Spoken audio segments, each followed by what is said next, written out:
Trusting God When You're Struggling, Overcoming Obstacles to Faith by C.E. White, read by Annie Dinn. Chapter 13. Hurry. My generation is in a hurry. We want everything now, now, now.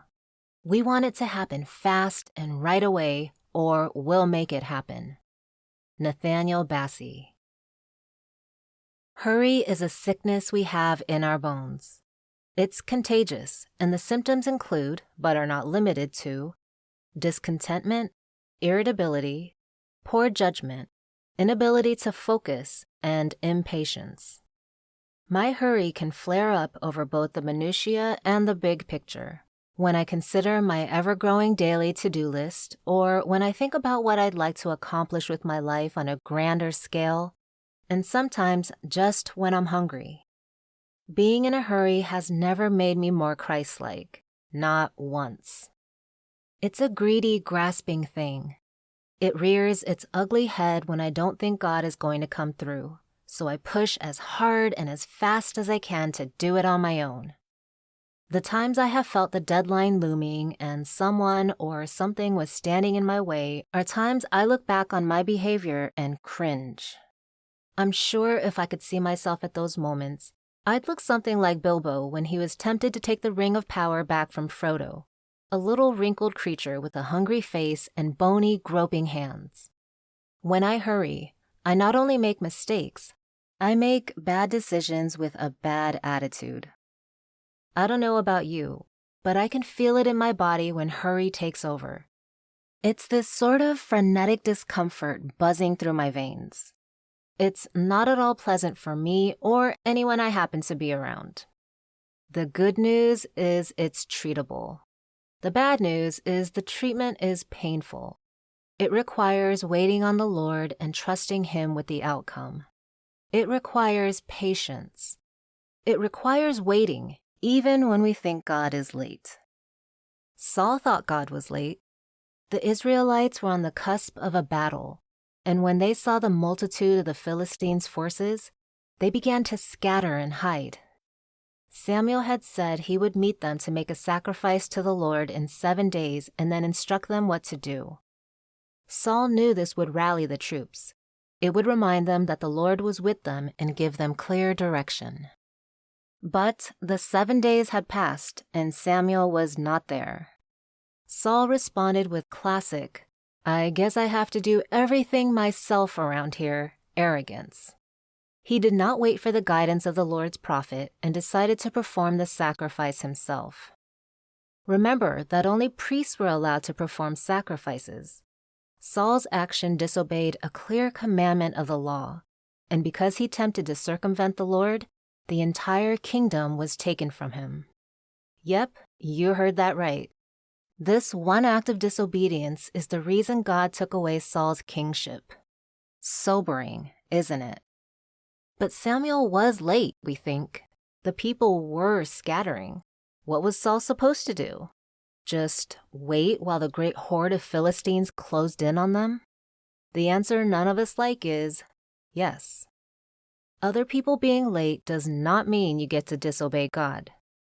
One common example of this I see in our culture is people not waiting for marriage to become sexually active. I often hear Christian women say, "Well, there aren't any good Christian men. They're all immature and won't commit to marriage." Many of the women who feel this way become sexually active because they see marriage and its benefits as a right they've been denied by immature Christian men being unwilling to commit.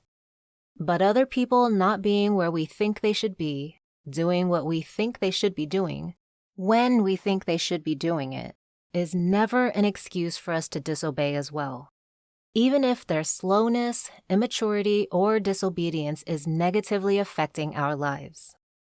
Saul took Samuel's slowness as an excuse to disobey. He was promised a sacrifice to the Lord, and the prophet was late. If you feel the Lord promised you a spouse, but that spouse is late, it doesn't mean the rest of God's precepts go out the window. It means you continue to wait on the Lord. You continue in your peace, confidence, and hope, knowing that God is still God, and He will still come through, even when we can't see how. And, incidentally, ladies, I've never talked to a Christian woman who did not regret making this decision. If you're feeling frustrated and ready to give in, trust the Lord. His way is always better. Compromise will only make you more dissatisfied. Gentlemen, I don't have any empirical data for you on this, as, for obvious reasons, I don't converse with men about their sexual activity. I do know, however, that the rest stands. God's rules are always for our benefit, and if your highest aim is to follow Him, compromise will only leave you defeated and will not bring you real fulfillment. A part of me wants to delve deeply into how singleness is not a punishment, how the Bible even says it is good to remain single, how marriage is not something everyone is guaranteed, and how I wish our culture would stop treating marriage, or its benefits, as the pinnacle of worth and happiness. But I know this is a tangent, so I'll leave it at that. Here are a few more lessons we should learn from Saul's actions. Other people deserting the cause, or deserting you, doesn't mean you should panic. Saul saw his troops disappearing, panicked, and scrambled to find a way to bring them back. Many modern churches saw young people fleeing the church and panicked as well. They drummed up new activities, new attractions, and in some cases, even new theology, or sometimes just less theology. I'm convinced the reactive scramble to mass exodus from organized church actually facilitated the departure rather than mitigated it. People are hungry for real food, and instead of doubling down on truth, many churches started serving up a sort of weak tea that is good for neither flavor nor rejuvenation. What we needed was people getting more serious about following God, not people attempting to use Him as a pep rally. That's what Saul did. He wasn't seeking God first. He just wanted to win his battle. He didn't care what God wanted. If he had, he would have waited for the rightful priest to perform the sacrifice and the instruction from the Lord that priest promised to give. But Saul just wanted to make sure the people didn't desert the cause, so he gave them a show, a facade of the real thing. God will rally people through our obedience, not through a ritual performed like some sort of magic trick. Seeking what you want at the expense of obedience to God will only bring pain. And lastly, being under imminent threat of failure, loss of something valuable to you, or even death, doesn't mean you should rush into action. Sometimes the deadline is looming, the bills are piling up, and your enemies seem to have the upper hand.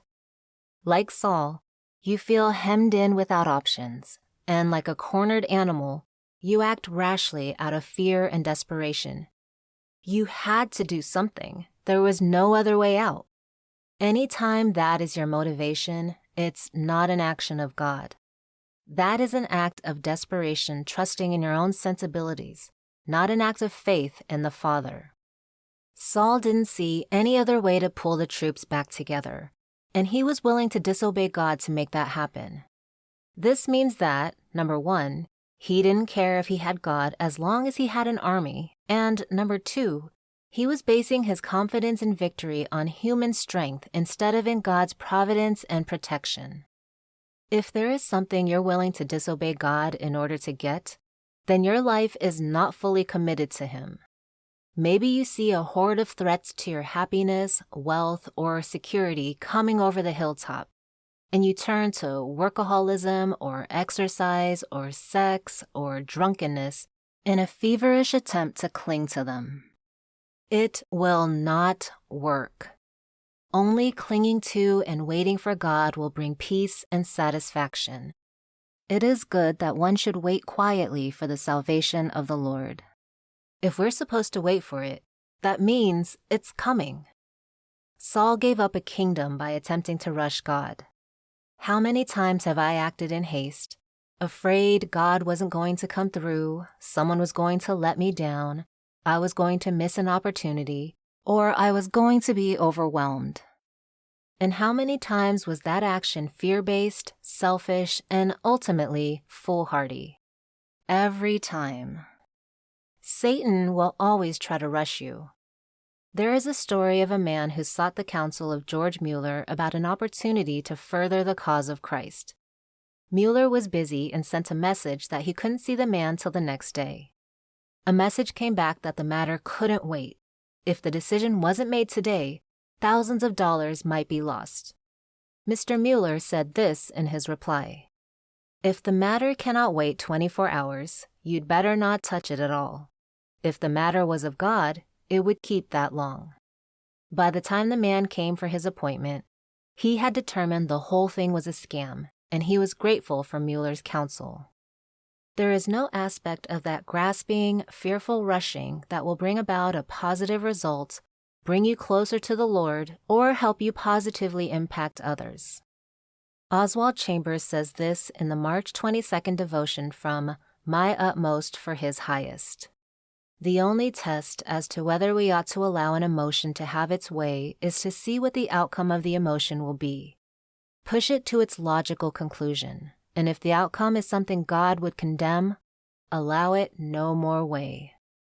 Follow hurry to its logical conclusion, and you will only find pain, dissatisfaction, and emptiness. Allow it no more way in your life. Ever heard the Christian joke about not praying for patience because then God will send you something you must be patient for? Forget it. God's not twirling his mustache and gleefully dumping troubles on our heads when we ask him to grow us. He wants to grow us so we have the tools we need to handle what's already coming. Pray for patience because you're going to need it. We're all going to need it. We will have to wait for something, for lots of things actually, throughout our lives. We will have to wait for big things and small things and petty things and desperately painful things. And you know what? The attitude of hurry isn't helpful. It isn't helpful when that package you ordered a month ago isn't here yet. You're in your 40s and still longing for a spouse. You're running late and your 4-year-old insists on attempting to tie his shoes again. The prognosis isn't in yet.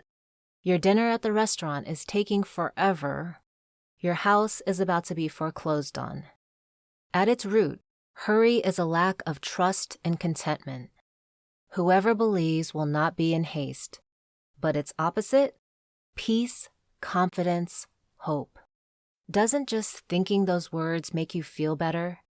That buzzing in my veins stills a little as I read them slowly. Peace, confidence, hope. And at the end of those words, or maybe the beginning, is surrender. Accepting that God knows what's best for us, even if it runs counter to what we think we want. Accepting that He is, indeed, sovereign, and that we, indeed, are not. When I was a young woman, I was engaged, twice. I had hurry sickness. I wanted to do the next thing, to go ahead and get my life started as I saw it. Both times, I ended up breaking it off. And I'm so grateful God woke me up before I rushed him. I eventually married at 33, and my husband is the perfect person for me. I saw this statement once, and it utterly illustrates how I feel about him. If I were married to someone else, I'd punch him in the face and go find you. For the record, I don't recommend this as an actual course of action. I don't know what my life would have been like if I'd married someone else. But I do know what kingdom I would have given up. This uniquely wonderful marriage I have wouldn't exist. Or perhaps it would, but with a few more scars on its back. I'd have given up something wonderful in the future for something mediocre now. In the July 4th devotion of Streams in the Desert, Letty Cowman says, "Men would pluck their mercies green when the Lord would have them ripe. Trust that the fruit will be sweeter for the waiting, the ripening it requires." If you think you've already rushed God and lost the kingdom, that does not leave you floundering outside of His will forever. Your bad decisions do not set you up on an asymptotic curve, never to intersect with your true path again. There are consequences, yes, but repentance will always bring you back. If you're on the wrong road, you must go back. As C.S. Lewis says in Mere Christianity, going back is the quickest way on. It's like climbing an infinite tree. If you go off the main trunk, eventually that branch will end. You will realize you've taken a wrong turn and you will have to go back. In other words, repent. The tragedy of Saul is not that he lost his kingdom, but that he never repented of this transgression. He spent the rest of his life trying to regain and keep that kingdom, instead of turning back to obedience. He wanted it more than he wanted to be in fellowship with God. I can't say whether he absolutely turned his back on God or not. There's no way I can know that, but we certainly never see him act like he wanted to follow God again. But you can go back. If you've gone the wrong way, you may have lost something, but don't let it be the most important thing. For what will it profit a man if he gains the whole world and forfeits his soul? I want to make it clear that by saying go back, I don't necessarily mean undo. For instance, if I had married someone else, I don't think the biblical response would have been to divorce them just because I decided they weren't right for me. The biblical fix would have been to continue living a godly life as a godly wife to the best of my ability in those circumstances. Saul's biblical repentance would have been to accept the consequences of his actions, but turn back to the Lord and complete his reign, finish the race, in obedience. As we've seen in other chapters, God can and does redeem our bad decisions. His mercies are new every morning. It's so much easier to get on the wrong road when you're in a hurry, speeding along, and not taking time to consult the directions. God is your GPS, but He can only guide you if you have the Wi-Fi on and the volume up. Rest, listen, and obey, and He will not lead you astray. There are so many verses about waiting on the Lord. I did a study on it once because I felt like I needed the lesson. And did you know that at least two of the most common Hebrew words used for wait in the Bible, kavah and yachal, are both interchangeable with the word hope? If we're waiting on the Lord, it also means that we are hoping in Him instead of our own understanding, instead of chariots and horses, instead of the stores we have filling up our barns. Don't rush God, but commit your way to the Lord. Trust in Him, and He will act. God is never late. Takeaways. Hurry does not make you more Christ-like. Hurry is a sickness, and the cure is patience and trust. Other people being late or slow from disobedience or immaturity doesn't mean you get to disobey God, even when their actions seem to be hurting your outcome. A mad scramble to cling to some earthly desire you're scared to lose is not trusting God, even when that earthly desire is your survival. Only clinging to God will bring about ultimate satisfaction. Yes, pray for patience. If you fight for something that's outside of God's will, you may be missing the bigger blessing He was holding for you. If you've rushed God, you're not one and done. The Lord's mercies are new every morning, and He will direct your steps from that point forward anytime you choose Him. The word wait in Hebrew is interchangeable with the word hope. When you wait, you are placing your hope on the firm foundation rather than the sinking sands of this world. God is never late, nor is He early. He's always precisely on time.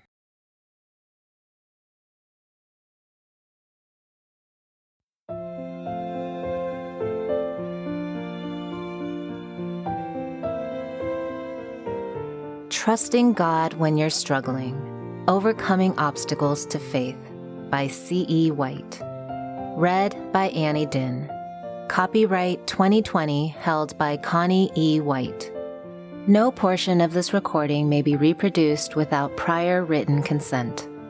This book contains footnotes, including many scripture references, which are not read in this audiobook. You can download a free PDF with the footnotes at www.cewhitebooks.com /Trusting God footnotes. All C.S. Lewis and Oswald Chambers extracts were read by permission.